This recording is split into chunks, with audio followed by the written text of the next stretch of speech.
Today's webinar is all about enhancing your E911 response, and we're going to show our RedSky E911 integration with Everbridge.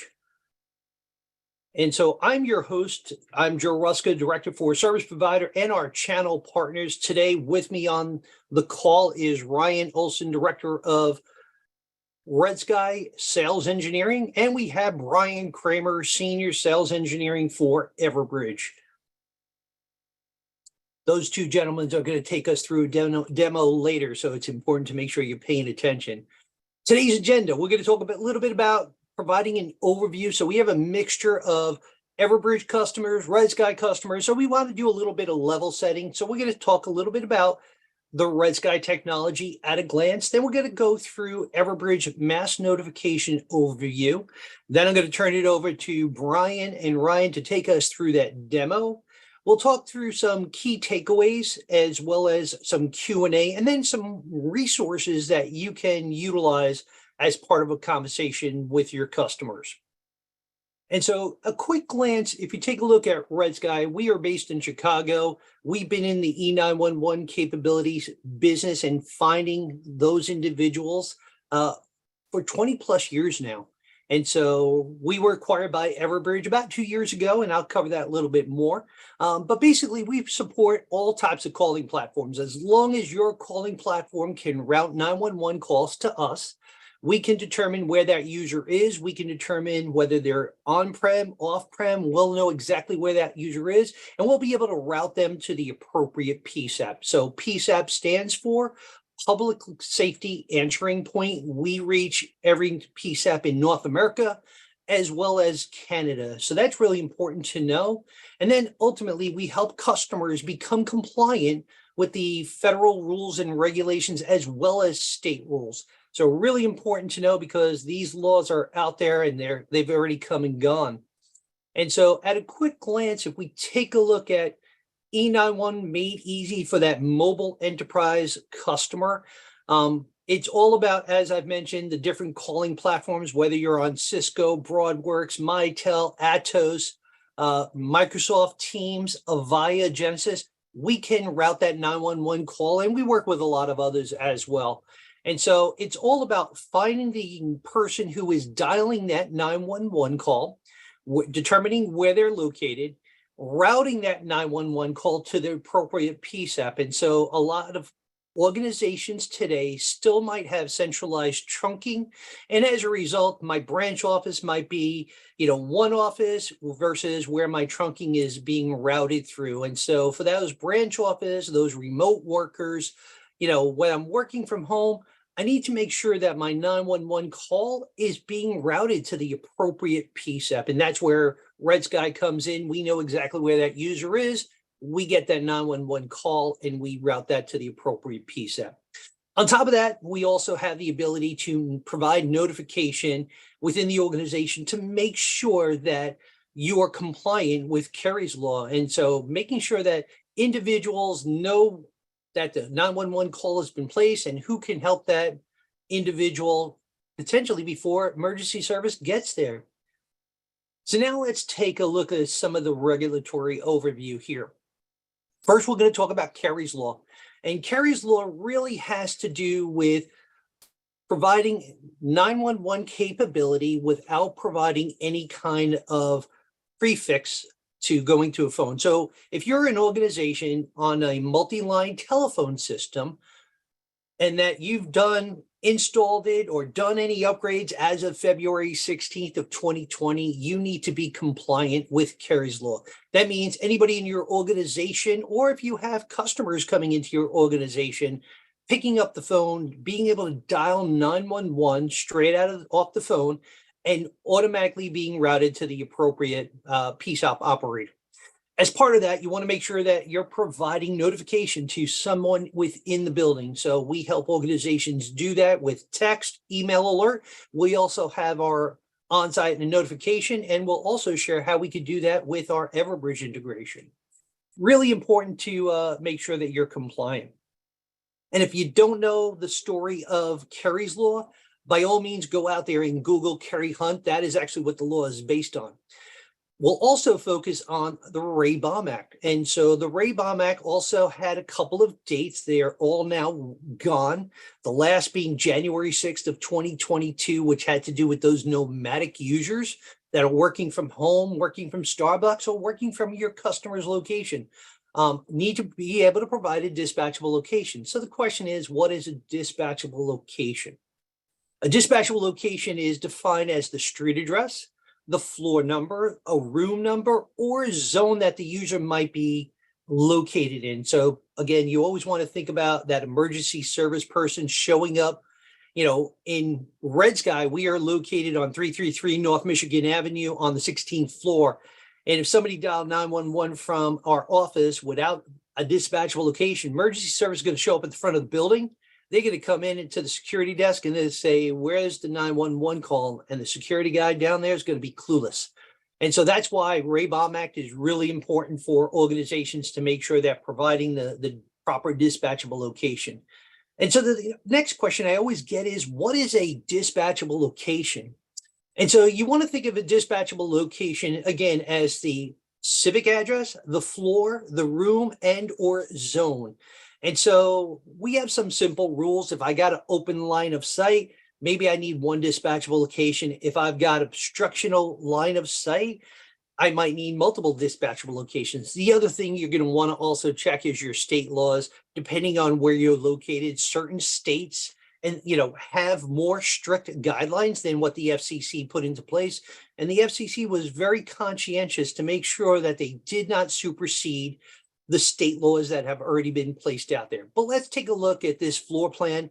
Again, you want to put yourself into that emergency service person that shows up on site looking to provide that 911 caller with the service that they need. At the end of the day, seconds count in making sure we're providing the support to that 911 caller. So we go and look at the upper left-hand corner, those 4 offices across the top there. Let's assume they're glass enclosed. Maybe I can see the person maybe hunched over the desk or on the floor. Maybe I can get away with one dispatchable location, or if they're, frosted glass, truly a walled off office, more than likely I'm going to want to have a dispatchable location for each office there. Now I get over to the loading dock. And so I walk into the loading dock. I clearly have visibility across all 4 phones. I can see if somebody is on the floor in front of those phones. I can get away with one dispatchable location for the loading dock. Now I look at my warehouse, and warehouses, as we all know, typical rows and rows of racks. And so more than likely, I'm going to want to have multiple dispatchable locations in my warehouse. And then we get across the bottom. We look at that conference room. More than likely, I might have 1, 2 phones in that conference room. And so I could probably get away with one dispatchable location because I clearly have a view across the entire conference room floor there. Now that brings me to our cubicle spaces. And so the next question is, how high are the cubicles? Are we talking about 3-foot high cubicles, 4-foot high cubicles, 6-foot high cubicles? And so ultimately, when you're working with, when our customers are trying to figure this out, the more granular you can get, the easier it is for that emergency service person to find the person that needs the help. And so in that cubicle farm, if it's, depending on the number of cubes, if it's all 3-foot high, maybe I can get away with one dispatchable location.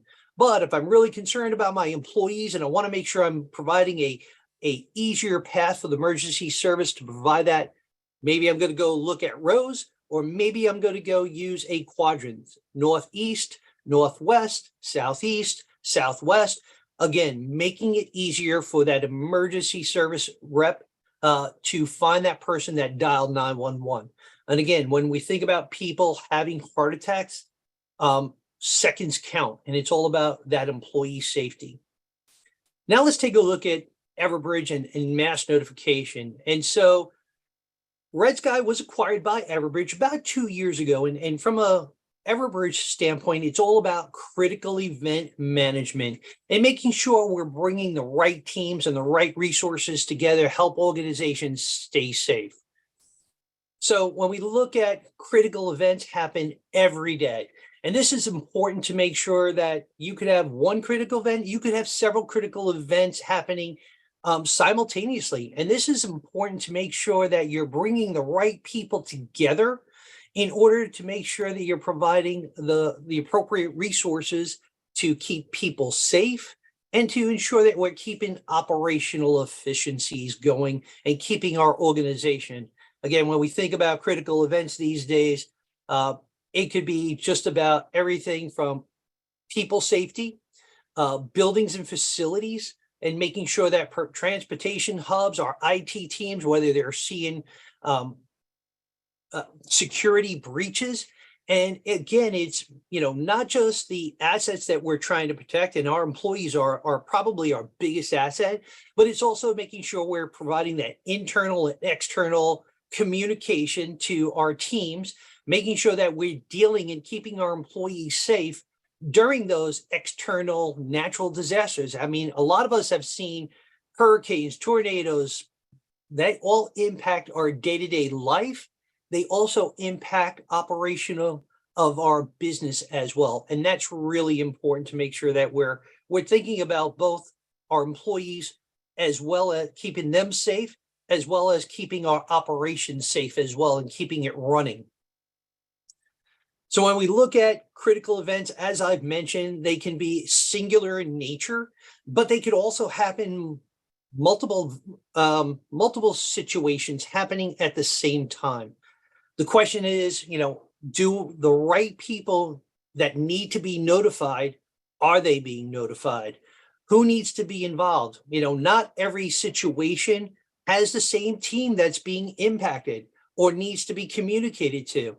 And that's really important to making sure that we're working with organizations to provide the communication so that it's not disjointed communication. We're making sure that in a timely manner, we're communicating to the right teams based on the right situation, and we're providing the instructions to that team to making sure that they can provide decision makers to bring them together to provide that decision on how do we remedy the situation, or providing support to individuals.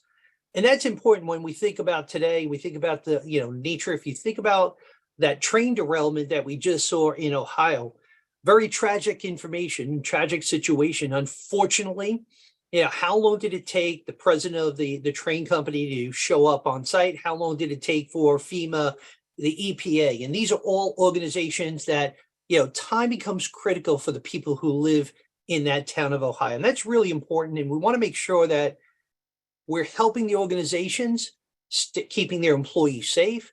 We're helping them being able to coordinate the right resources at the right time. When a 911 call is placed, is it because somebody needed help? Is there a fire? What are the situations that we are looking at, and how are we making sure that we're keeping everybody response time down to a minimum? And that's ultimately what it comes down to.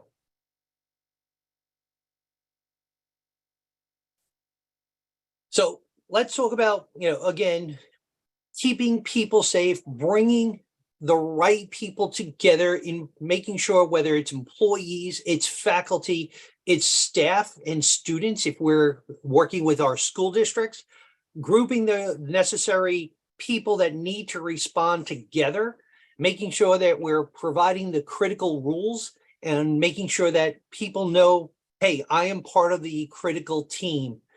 As part of that, making sure that the messaging that's going out, not just to my employees, but also to those teams that are the first responders, making sure that they know what the message is, making sure that they know how they're going to respond, and making sure that they're getting the information that they need to be able to respond quickly, which is important.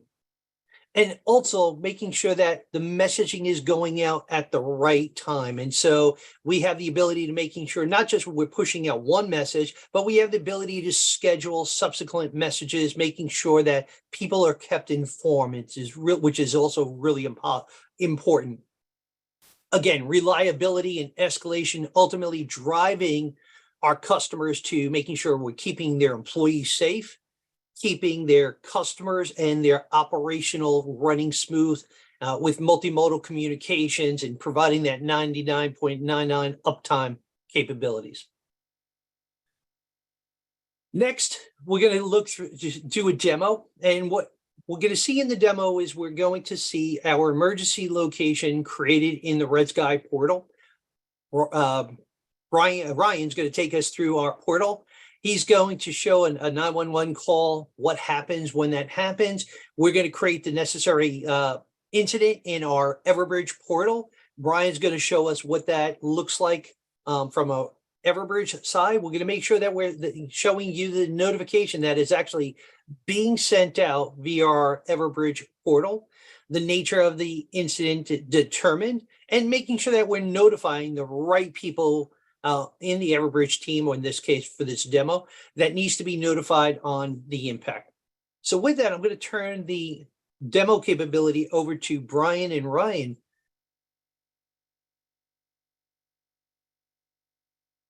And Brian, you are muted. Yeah, thanks, Joe. So yes, I'm going to walk through the RedSky portal here, and then we'll hand it over to Brian to demonstrate the Everbridge side once the incident's been created. So I'm logged into a RedSky customer tenant here. So this is the screen that an admin's going to see when they first log in. This dashboard has a snapshot of some useful information for the administrator. So you can see if you have users without locations, if you have devices that don't have locations, some licensing information, recent emergency calls, events such as logins, and then some API keys. I'm going to spend most of the time kind of talking about the configuration. So there's a couple key components here for configuring the system. The first one being the actual E911 location. So this is where you get to define your buildings and then the emergency locations within those buildings. So if we use Everbridge Chicago office as an example, we've got our address here. We can expand this, and then you see your different emergency locations. And the location information column is what's going to make up that dispatchable location that Joe was referencing. So the information that the PSAP is going to receive with the emergency call is going to be the street address, the location information, the phone number of the caller, as well as the organization name. Information like the building name, the location name, as well as some other call details, we can display on internal alerts, but they won't show up on the actual PSAP dispatcher screen. And then you'll also notice on the locations here, you know, the conference room, we have a phone number associated with it, whereas the other locations do not have phone numbers. And the reason for that is we can statically assign a phone number. So if we've got a phone that sits in the conference room, it's always there, and this is its phone number, we can map that phone number to the location. And when RedSky receives a call from that phone number, we'll know, okay, 333 North Michigan Avenue, 16th floor conference room. But we can also dynamically assign locations to phones and users based on their network connectivity. So we're going to be talking about the My E911 desktop client, which is for soft phone users that work, you know, nomadically, maybe sometimes in the office, sometimes remote, maybe always remote. And we can use their network connectivity to associate the appropriate emergency location to those users. We can also dynamically assign locations to different physical phones depending on the calling platform and what's supported. So once an administrator has built out the emergency zones, and all these screens support CSV file imports, there's also a REST API is available as well to help with the actual provisioning of the data. You can then go to the network discovery tab, and here's where you can actually map out the on-prem network to those emergency locations. So when users or phones are on-prem and moving around, their location gets updated automatically. So we've got 4 main discovery types. They're actually listed in order of priority here. MAC address is more of an edge case. It's, you know, the equivalent of a static mapping where you take the MAC address of the device and that's the location. So not really a dynamic component. And then we've got LLDP, BSSID, and IP ranges. So LLDP is, you know, mapping a location to the actual network switch. And then we can also drill down and assign locations to individual ports on the switch. This is really nice if you need granularity or if your IP subnet, you know, spans multiple floors or multiple zones. This allows you to get a little more granular with how you're defining your emergency locations. In this example, you know, if a phone was plugged into one of these 3 ports, it would just get assigned the conference room. Any other ports on the switch are going to inherit the location from the switch itself, which is RedSky Office South. Then we have BSSID. So this is the actual Wi-Fi access point, and this is different than the SSID, which is just the network name and not necessarily a great identifier for location. So this allows you to assign a location to each individual access point. And as you see here, you can have, you know, more than one access point associated with the same emergency location if they're in the same zone. And then lastly, we've got IP ranges here. This is attractive for customers because it's pretty easy to configure. You know, of course, the consideration is the IP range or subnet granular enough to make up that dispatchable zone. And you can mix and match these across different building types, so you don't have to fully commit to only using IP ranges or only using LLDP or whatever. And then next, I'm going to talk about users. So again, these are going to be my E911 users, soft phone users that, you know, are potentially working from anywhere. So from an administrative perspective, you'll be able to see all your users. Obviously, I just have one here. You'll be able to see if they have a current location. We'll highlight them in red if there is no location for the user, so you can, you know, be proactive on that. You can also see, you know, I'm at home. This is the address. I'm on Wi-Fi. So the user, so I have a little house icon because I'm in a personal location, which means I created this location myself. Only I can see this location. So my coworkers can't see my home address. Obviously, an administrator can. But because I'm on Wi-Fi, the first time I went home, the client's going to pop up and prompt me and say, I don't recognize what network you're on. I put in my home address. It's going to automatically associate the network I'm connected to with the address I put in. So the next time I return, I just get updated automatically. So as users build out their different personal locations, we're also creating this personal network map for them. So if they've got a favorite coffee shop they go to, first time they'll get prompted, next time they'll just get found automatically. And so you can see there's a few personal locations here. You can also see what device I've logged into. Again, it shows I'm found by BSSID. Now, the user experience for the actual end user that's running this client, they're going to have an application running in the system tray. If they get found automatically, they're just going to get a little notification pop up. The interface is actually in the browser. So browser tab will pop up if they need to take action, if they're in an unknown location. So you can see I'm here at home. I can click this to create a new location. I can also go manage my personal locations and view corporate locations. So I'm going to just, you know, ideally I'd get found by the network and automatically get found at this new location, but I can also just change it with the radio button.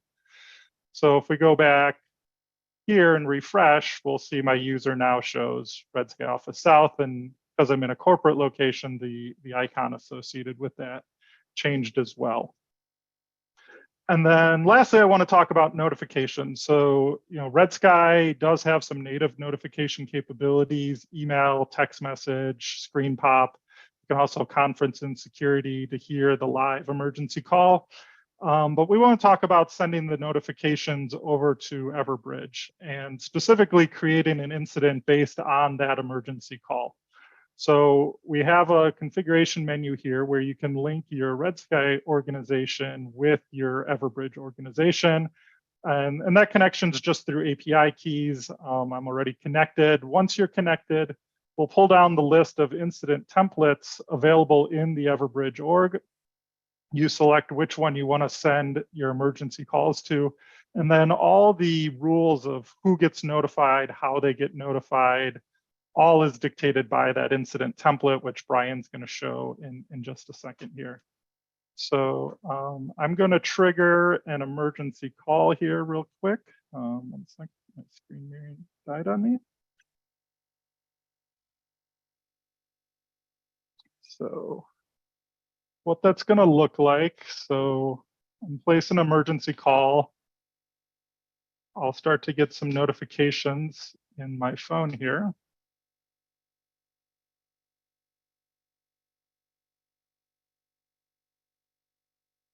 So we can see the Everbridge mobile app is notifying me that there was a call. I also got a text message. If I click on the notification in the mobile app, I can see details of the caller. I can also confirm that I got the notification, and there's some metrics we can pull based on that. On the RedSky side as well, we're going to log the call occurred here in the call history page. And all these call details available here are also going to be passed over to the incident. And this information can be used to key off of who to notify and how to notify them. And with that, I'm going to pass it over to Brian to show what that incident looks like in Everbridge Suite. Thank you, Ryan. Thanks, Joe. All right, I'm going to go ahead and share a screen here. All right, Ryan, can you confirm you see my screen? Thank you. All right, so hello, I'm Brian Kramer, and I'm a senior sales engineer here at Everbridge. Today, I'd like to show you a little behind the scenes on how this integration with the E911 and our Everbridge suite works. So let's begin with that message Ryan sent from that E911 system. You can see here that the template name is RedSky E911. So this is the information that RedSky system was pulling from Everbridge in terms of the template. We then in turn pull information from RedSky over to the Everbridge side to populate all these fields. As you recall, he selected an incident template and it was named RedSky E911. For the sake of time, I've already opened that up today and we're going to go through the process. So this view shows how an admin would configure this incident template so that it's pre-configured and ready for that RedSky API system, or that integration as we call it, to send out. On the left side of my screen, you'll see highlighted in blue here, we have what we call variables. These are dynamic fields that are created from data that's directly pulled via that integration from that E911 system. On the Everbridge side, we map those to similar fields so that we put it over here so that when we send that message out, it's the same data that's being pulled so that it's translated correctly into that template. Imminent threat or life and high priority we have as flags that we can make this an emergency message. So as you see, there's quite a few of these. So in the time frame that it would take to send this out, this would be a very long time for the user if, in the way it would happen in previously or currently at many of your locations, they would have to get this information sent to an email into their security operations center, and then they would have to open that email up and then come over here and type all that information out or do the old copy paste. As you could see, those numerous fields, it would make it way too long of a time frame to get all that emergency notification and relevant information out. So we're going to take a look here real quick at the outgoing message. So this here is, again, that imminent threat to life, high priorities, where you can let your users know that this is an emergency situation or it is a very high priority and emergency message. In here, you could see the actual variables. So within these two brackets, you have E911 building name. Those are leaked over here to these variables. And this is the data that's going to be populated inside that message. So what Ryan had sent earlier, here's what that text message would have looked like. So as we come down here, we have a very powerful HTML editor, and this is what Ryan showed on his mobile. This can be customized. We have the Everbridge logo here, but you could put your own company's logo. You could put your own organization. We also have the flexibility inside of our technology that we could use a voice recording. So this is really relevant in areas that if it's some areas have foreign languages to where you have a dialect, or if you have to try to translate. We have translation capabilities, but we also have multilingual. We have message types here. These are important because what Ryan sent was the standard message. It's going to be a basic email. It's going to be a text message. But our system, you could also send a polling. This is important to where if your emergency response team or the recipients, if you need to get an answer of, am I going to respond? Health and welfare checks of, are you okay? We can also send out a pre-configured conference bridge in here that will allow you to do, much like Ryan was saying, to insert the security operations center or that alarm monitor, the security desk. You can conference bridge with them, but the benefit of our system is we can now bridge the conference of the security officers, the chief of security, or the incident response team. They can all be on the same pre-configured conference bridge at one time. Our capability is important here because we could send file attachments. This is important because you could have facility maps. You could have emergency evacuation plans or even muster points if it was a 911 and it was an actual fire. So you're looking at not just the 911 call was made. Now you're looking at the progression and the escalation of an incident into an event to where we could even take it to a critical event.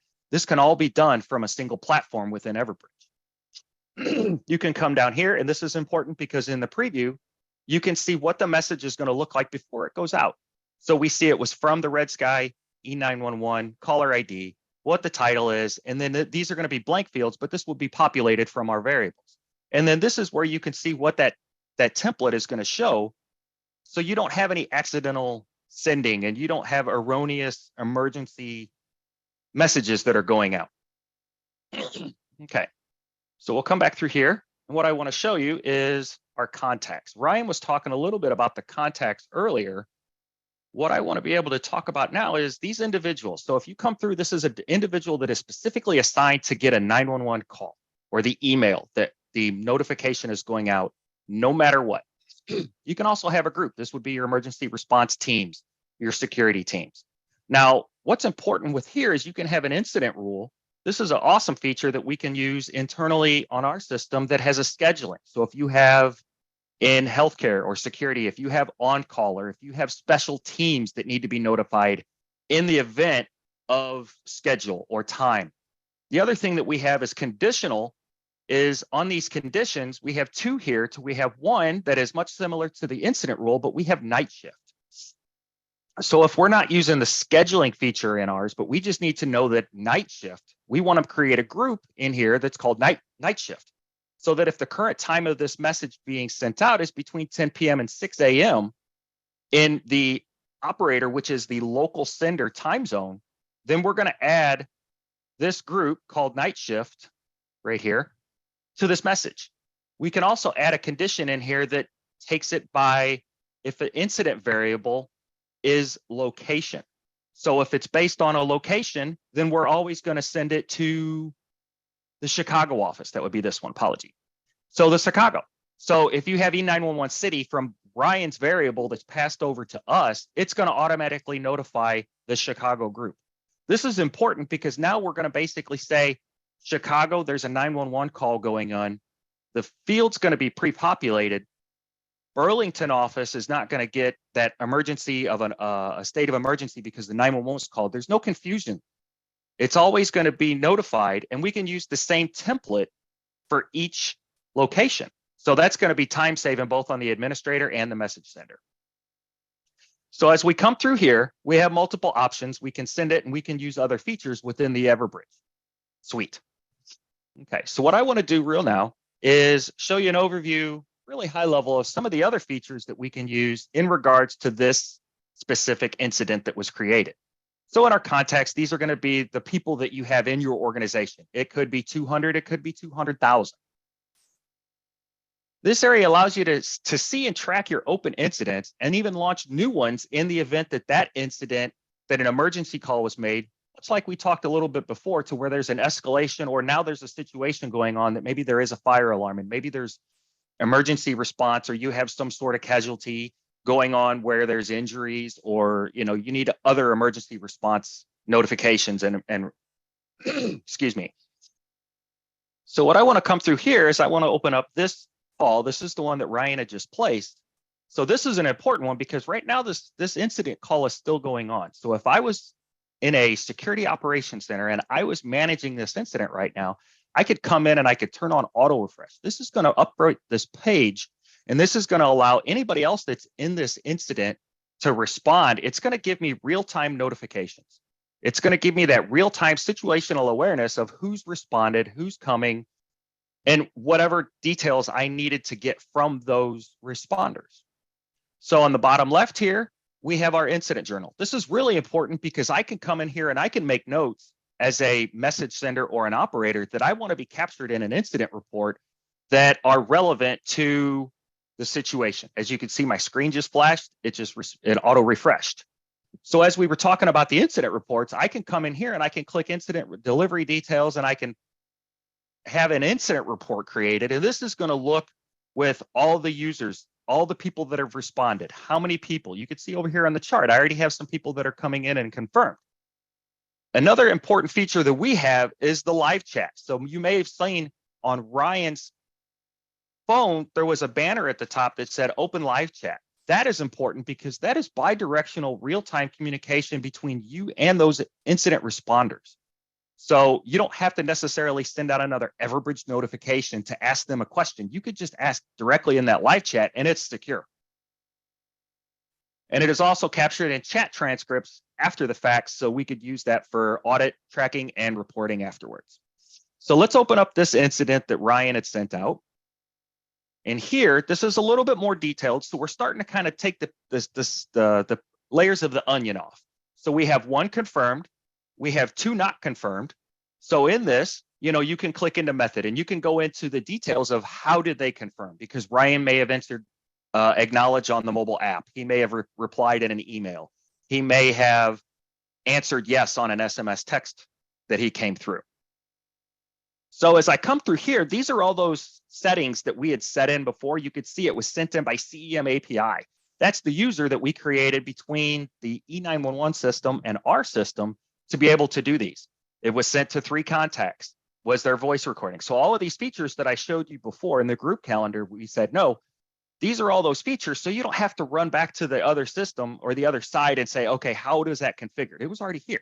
We have a message preview that was right here that shows the SMS. This is how it was sent out. And here's those populated fields of the caller, the phone number, where he was.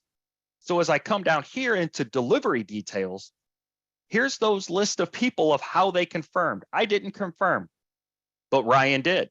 Ryan Chicago maybe have been part of that security group. He didn't confirm. So I can go in and I can send a follow-up message, and I can send it to myself and Ryan Chicago or the security office because they haven't responded. I could send it to everybody and rebroadcast the entire message, but our system's intelligent enough to know it can only send to those people that haven't responded so that you can continue to cycle maybe until you get 90% or 98%. So as we come through here, I want to be able to show you that these incident variables, here's all that information that was parsed and pulled from the E911 system. This would have taken a considerable amount of time for everybody to type into our template. Plus you have the human factor, the error that they could have put typos and put the wrong cubicle number. This is imperative when you're letting the dispatch office or your message sending office know 911 is going to be at this location. Maybe you have to send the security officer to go unlock doors or to help somebody get to that specific cubicle or located in alertable location. All right, so what I want to show one more thing here is this is our detailed notification analysis. So as I pull this up, this is where we start peeling that onion a little bit more. Here's how they've attempted. This is a lot of data that can be pulled, and it's very useful for graphic and useful charts. So what we like to use this for is in the event of after action reports, tabletop exercises. If either of those are occurring, you want to be able to improve your response time, and you want to be able to reduce the number of not attempted, not configured, people that haven't confirmed. So you want to increase your productivity and decrease your response time. All right, Joe, if you could go ahead and pull up the slide deck.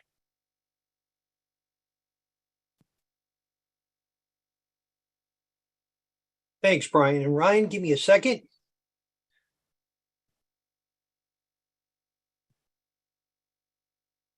Let me know if everybody can see that.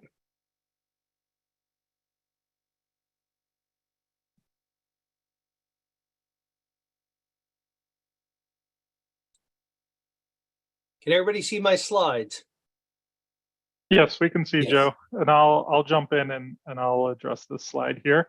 So, we showed a few different notification capabilities from RedSky and the Everbridge side. So I want to just kind of call out some of the differences and the way they can work together. So on the RedSky side, as we mentioned, for that Kari's Law compliance, email, SMS, desktop screen pop, are supported, as well as the ability to conference in security to hear the live emergency call. In terms of filtering out who gets notified of the call, we're limited basically to that emergency building. On the Everbridge side, to complement that, Everbridge, as we showed, can also do email, SMS, also has the mobile app, some different ways to filter out the alerts, including, time-based alerts, the ability to key off any of that location data. So instead of, setting a filter for the RedSky building on Michigan Avenue, you can create an alert subscription for any caller in Chicago. So that way you're encompassing if you've got remote workers working near the office as well. Polling-based feedback for the notification, as well as all that notification reporting that Brian just showed. And one kind of collaborative notification I really want to call attention to is the conference bridging. So with that, security can be conferenced into the live emergency call.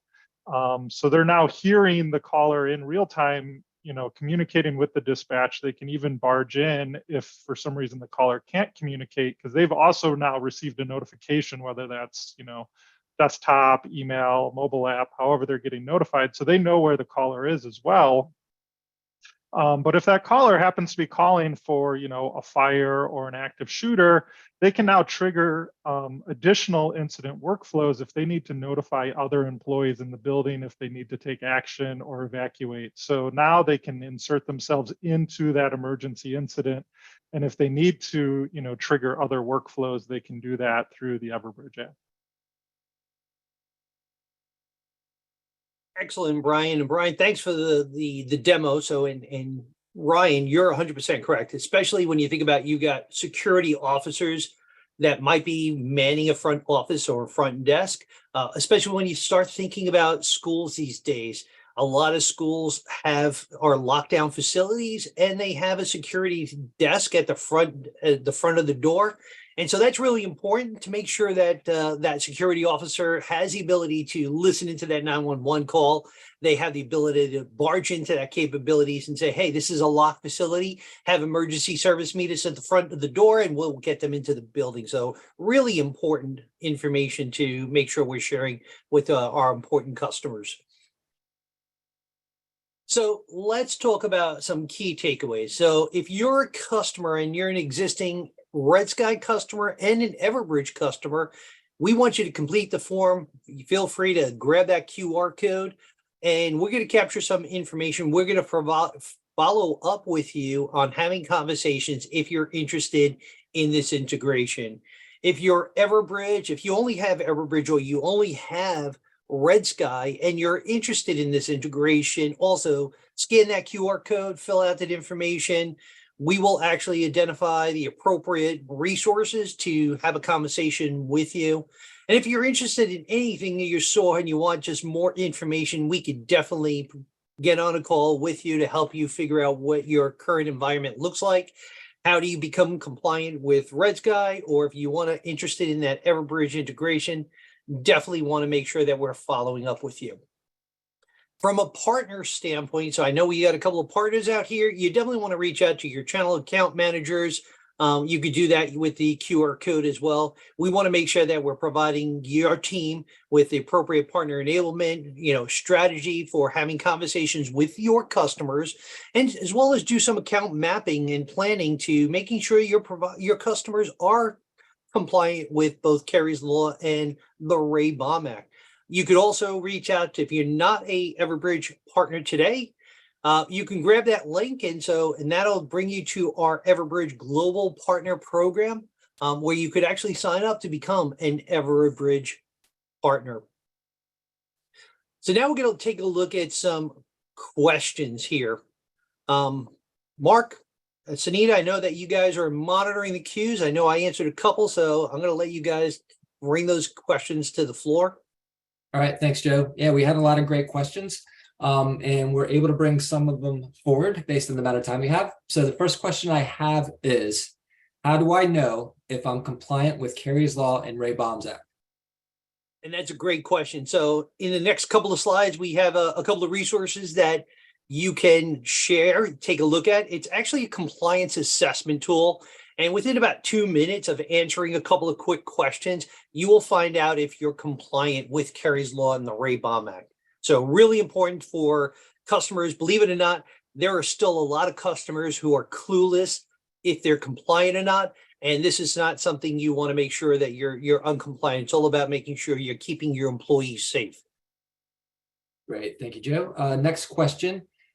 Can you confirm that phone systems installed before 2/16/2020 are grandfathered in and do not have to comply with Kari's Law and BAUM Act?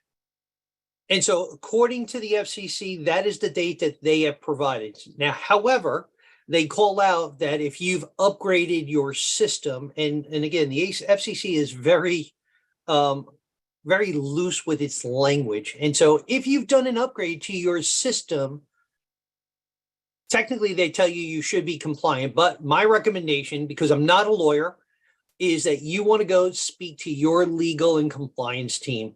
You want to make sure that you're having that conversation with them. If they're telling you you don't need to be compliant, my recommendation is you want that in a written form so that God forbid something does happen and you have some recourse to say, hey, you guys told us we were compliant.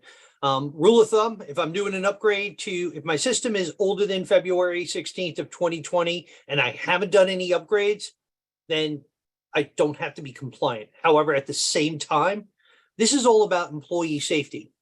It's all about your most valued resources in your company, and that's your employees. That's your customers who show up every day into your facilities, and keeping them safe is important. And that's what Kari's Law and the BAUM Act is all about. So, next question. As mentioned, some states have higher standards than the FCC's version of Kari's Law and the BAUM Act. How do you tailor your product offering to states such as Massachusetts with stricter standards? So, great question. As we saw through the demonstration that Ryan did, customers can choose how granular they want to get down to. We know for a fact that, for example, Florida wants you to get down to the port level. And so as you saw through our application, the customer and partners that could work together, helping those customers out, you can determine how granular you want to get. As we walk through my demo or walkthrough of the dispatchable locations, you could turn around and say, I want to get down to every desk, or I want to go more generic because I'm not constricted by, having to get to the port level. So definitely something, if you need help with, we can work with you, and we can engage one of our sales reps. We have information actually out on our website to talk about the different state laws as well.